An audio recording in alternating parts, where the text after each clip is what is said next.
ఉత్తరాదిన వర్షాలు కుమ్మేస్తున్నాయి. కొన్ని రోజులుగా ఎడతెరిపి లేకుండా కురుస్తున్న భారీ వర్షాలకు జమ్మూ పఠాన్కోట్ హైవే దెబ్బతింది. జమ్మూ కాశ్మీర్ సహా ఎగువ నుంచి వస్తున్న వరదలతో నదులు ఉప్పొంగి ప్రవహిస్తూ ఉన్నాయి. దీంతో జమ్మూ పఠాన్కోట్ హైవేని ఆనుకొని సహార్ఖాడ్ నదిని ప్రవహిస్తోంది. మరోవైపు ఢిల్లీలో నేషనల్ లా యూనివర్సిటీ రోడ్లో భారీగా కురుస్తున్న వర్షాలకు రోడ్డు కుంగింది. అటు ఇప్పటికే ఢిల్లీ ఎన్సీఆర్ అంతటా రెడ్ అలర్ట్ జారీ చేశారు వాతావరణ శాఖ అధికారులు.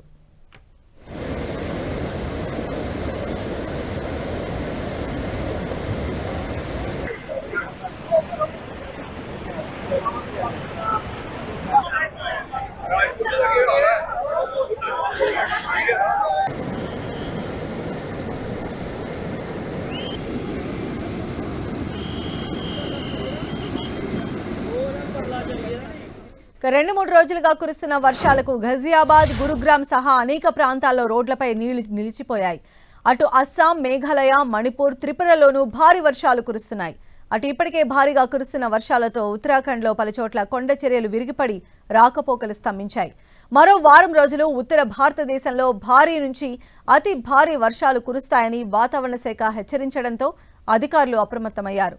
లోతట్టు ప్రాంతాల ప్రజలను అప్రమత్తం చేస్తున్నారు. లోతట్టు ప్రాంతాల ప్రజలు సురక్షిత ప్రాంతాలకు వెళ్లాలని అధికారులు సూచించారు.